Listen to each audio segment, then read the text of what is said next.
Well, good morning. I want to thank Trinity Christian Academy and Pastor Messer for hosting us here today. I actually went to, because they did the state championship football at Doak Campbell Stadium in Tallahassee, and so I went to the Class 3A football championship, but I had to go back. I couldn't stay the whole game, and so I was like, you all won, right? And they're like, yeah, we won the state championship. So it was really good. I got to speak to the team before the game, and we're really proud of the sports season as a whole, because these are kids that have worked really hard to be able to have this opportunity, and to win a state championship is something they'll always remember. Heck, even to compete for one is a big deal. And what I told them, it was just reminded when we were meeting with folks beforehand, what I told them then was true. If they had been in California, they would have been on their couch, because they would not have been able to even be allowed to compete in any type of sports. And so we're proud that we not only, I know they finished the school year here, we were just in Baker County, we had school year, we had sports, we did everything. That was obviously the right decision. I think the places that lock the kids out of sports and lock the kids out of school, I mean, it's just a total disaster, and they're going to have to, I think, pay the consequences of those decisions for years and years to come. We've got a great team of folks here. We have our Lieutenant Governor in attendance. We have Senator Kelly Stargel, Aaron Bean, Jen Bradley, a lot of representatives, Kaylee Tuck, Chris Latvala, Stan McLean, Cord Bird, Jason Fisher, Chuck Brannon, Wyman Duggan, and Clay Yarborough. We also have Selena Soul, who's a former Connecticut high school track athlete, who is going to talk about the bill that we had today and how the lack of protections in her state ended up denying her opportunities to be able to compete. We believe in the state of Florida of protecting the fairness and the integrity of women's athletics.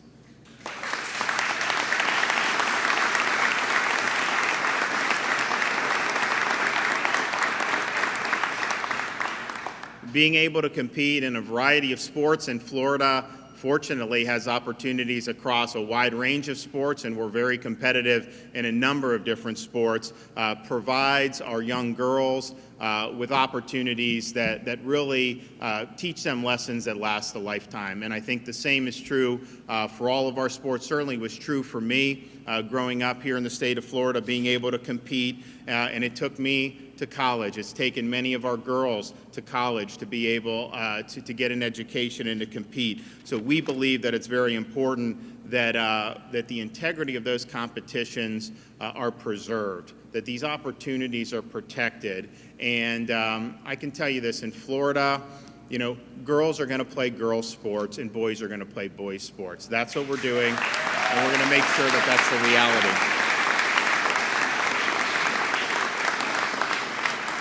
So the bill that we're doing today will ensure fairness for women athletes for years to come in the state of Florida.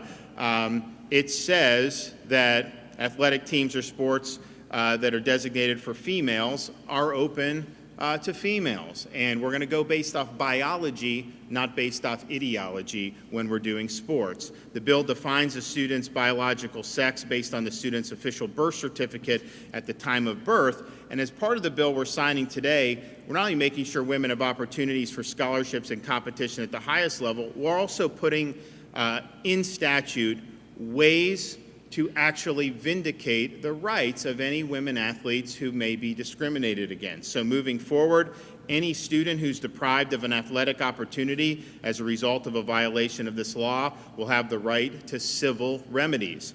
Any school or public post-secondary institution that suffers direct or indirect harm as a result of a violation of this bill, including by a governmental entity, accrediting organization, or athletic association, can also pursue civil remedies. Any student who's subject to retaliation as a result of reporting a violation of this bill can also pursue civil remedies. And so we're not just setting a standard, we're also providing ways where that fairness and the equality can be enforced on behalf of our girls and our women athletes. And so one of the reasons why I think this has become an issue is because we've seen, particularly in other states, you would have these blatantly unfair track races and all these other things where these girls train and then they end up not being able to advance to compete in state or what have you. So we actually have a quick video, so we're going to part the Red Sea here for a minute, show the video, and then I'm going to have Selena Soul come up and talk about her story.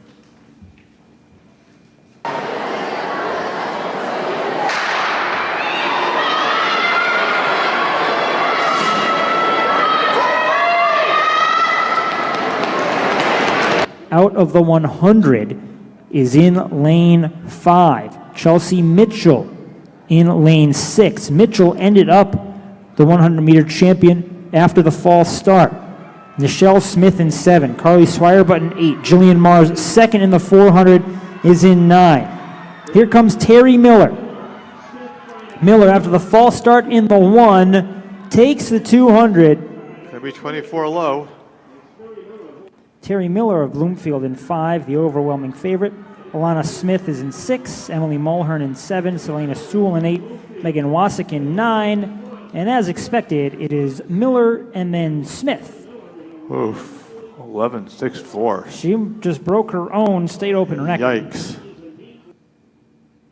All right. Guys, come on up.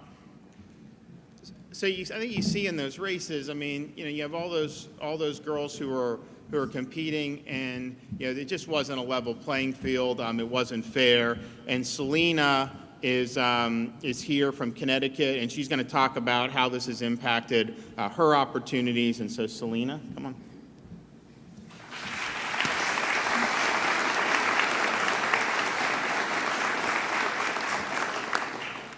My name is Selena Soul, and I'm a track and field athlete from Connecticut.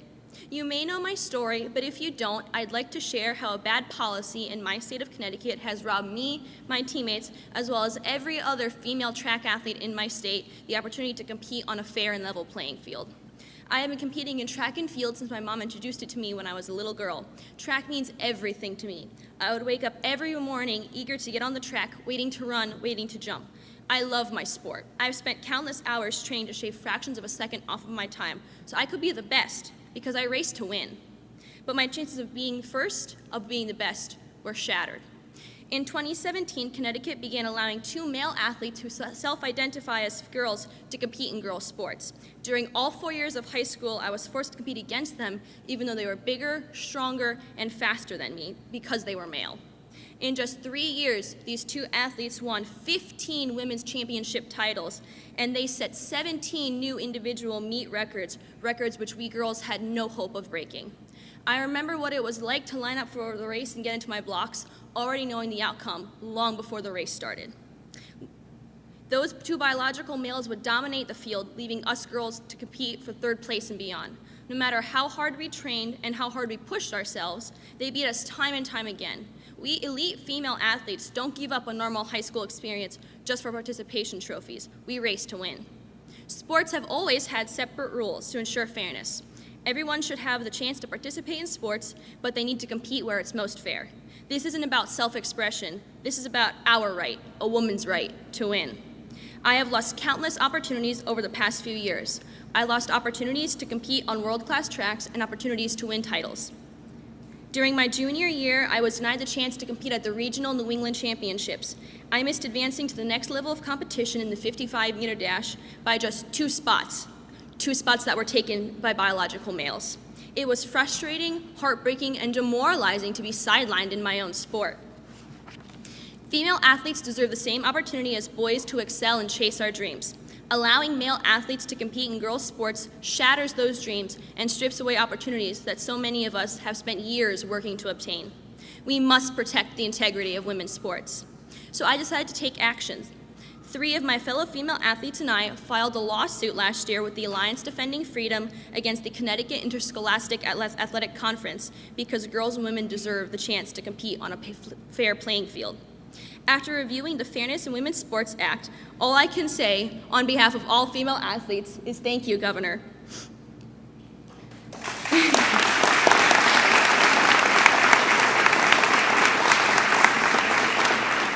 As someone who was one of the first to start speaking against this injustice, it is very encouraging that my story has reached people across the country and that many have seen what's happened in Connecticut and want to take the stand to protect female athletes in their state and to protect women's sports so no other young girl has to go through the same pain and heartbreak I had to endure my 4 years of high school. I am grateful to Florida lawmakers and especially Governor DeSantis for preserving fairness in women's sports and allowing countless young girls and women the opportunity to succeed in the sport that they love. As a female athlete, I recognize the opportunities for higher competition are limited, including access to college recruitment, scholarship funds, equal access to facilities, coaches, training opportunities, and even opportunities to play professionally, even decades after Title IX. This bill is about protecting the advances we've already made as women in this space and creating a fair opportunity to empower women to aspire and to achieve in the most fair way possible. I only wish the rest of the country would take these obvious steps to ensure fairness and equality for women and girls like me. Once again, thank you, Governor DeSantis. All right.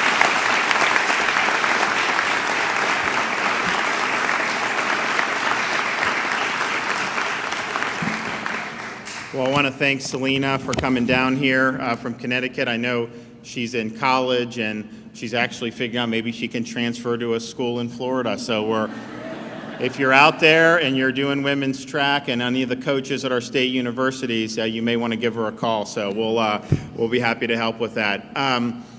So I want to thank the legislators for providing these protections. You know, when this was going on, you heard different things being said about, you know, some of these corporations get all spun up.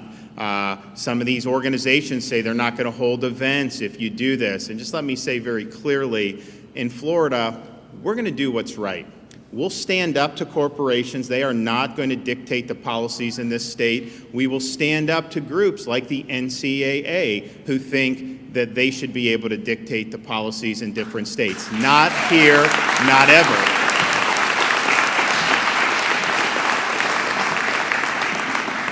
And so we won't be cowed. We will stand strong. And here's the thing. At the end of the day, if the price of providing opportunities that can last a lifetime for all the girls throughout the state of Florida, for ensuring fair competition for them, if the price of that is that we lose an event or two, you know, I would choose to protect our young girls every day of the week and twice on Sunday.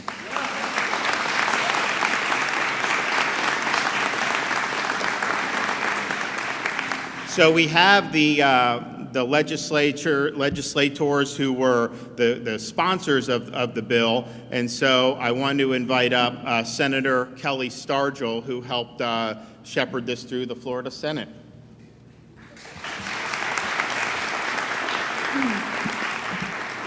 Thank you very much, Governor, for being here. Thank you for signing this hard-fought bill.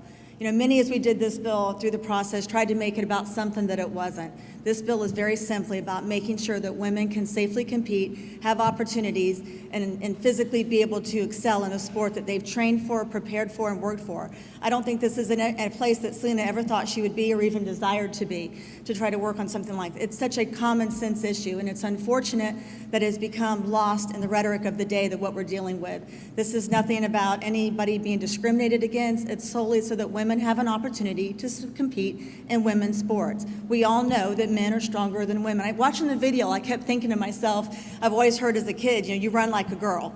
And when you're looking at that video, it's even evident. The woman, the transgender woman who competed, or a self-identified woman, ran very differently than the others in the competition. It's physiologically different. Men are stronger, they have bigger lung capacity, stronger muscles. It's common sense. And Governor, I appreciate you working with us to push this issue forward. It was a difficult issue. It's the right issue. It's the right thing to work for in this emerging issue to make sure that we protect our women. So thank you, Governor. Thank you for what you've done for our state. Thank you.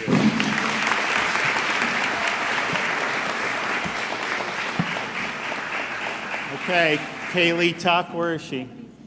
Oh, we okay?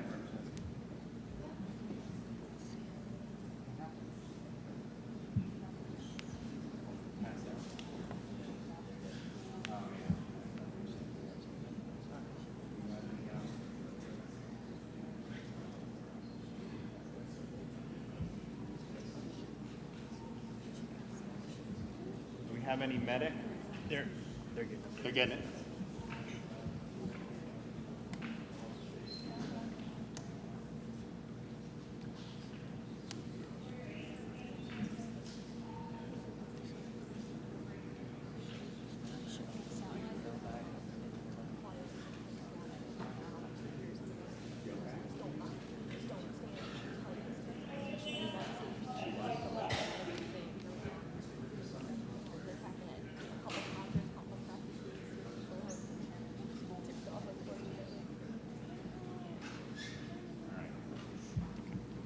I think she's going to be okay, so thankfully.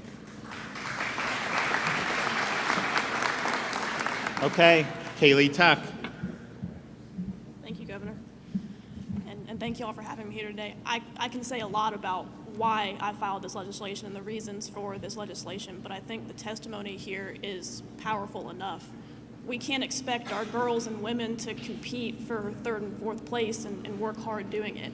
So this legislation protects the safety, the competitiveness, the integrity, and the fairness of women's sports. So thank you so much, Governor, for your support. Thank you to Speaker Sprouse for his leadership.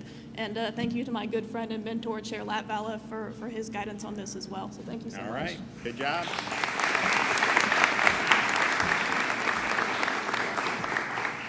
And I'm gonna sign it in 1 second, but I want to just a smaller issue, a part of this.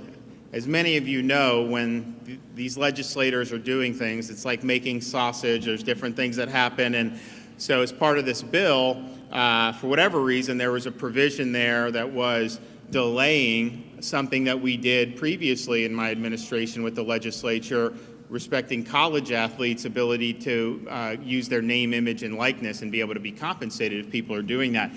The bill that I'll sign today actually extends the date of effect from July 1st of this year till July 1st of next year. However, that was fixed. There's another bill that I will then subsequently sign, which will take precedence over that provision of this bill. And so rest assured, July 1st, 2021, just as planned, the name, image, and likeness, the college athletes will be able to be compensated if people are using their name, image, and likeness. And I know that we actually, our coaches throughout Florida, use that to recruit different athletes to be able to come to our state universities. And we think that we're proud of Florida leading the way on that yet again, and we'll continue to do it. So if you read this bill, you will see that the one-year delay, but just understand that one-year delay is rectified already. It will be rectified once I sign the other legislation. That will happen, so everyone can proceed accordingly as July 1st, the date where our name, image, and likeness bill takes effect. We're very proud of that as well. All right, let's go.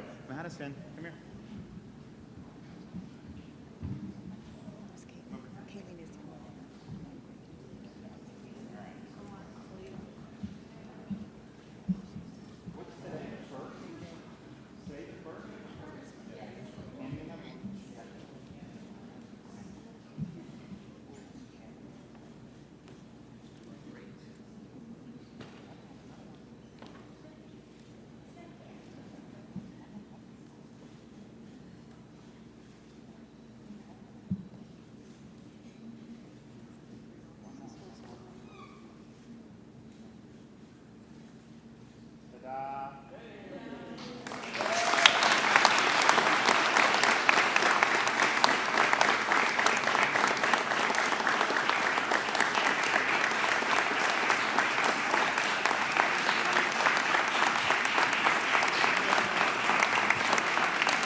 Anybody? I've got a question for you. We'll start back here. Jim, go ahead.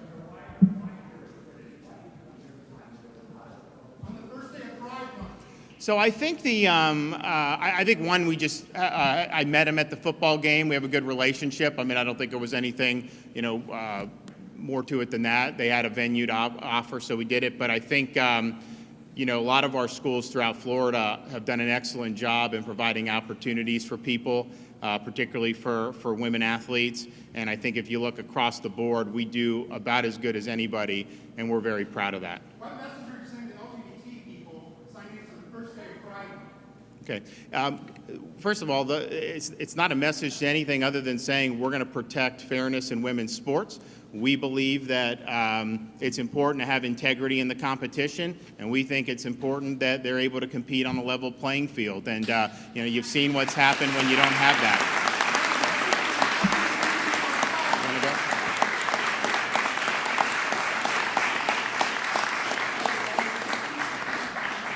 Yes, ma'am.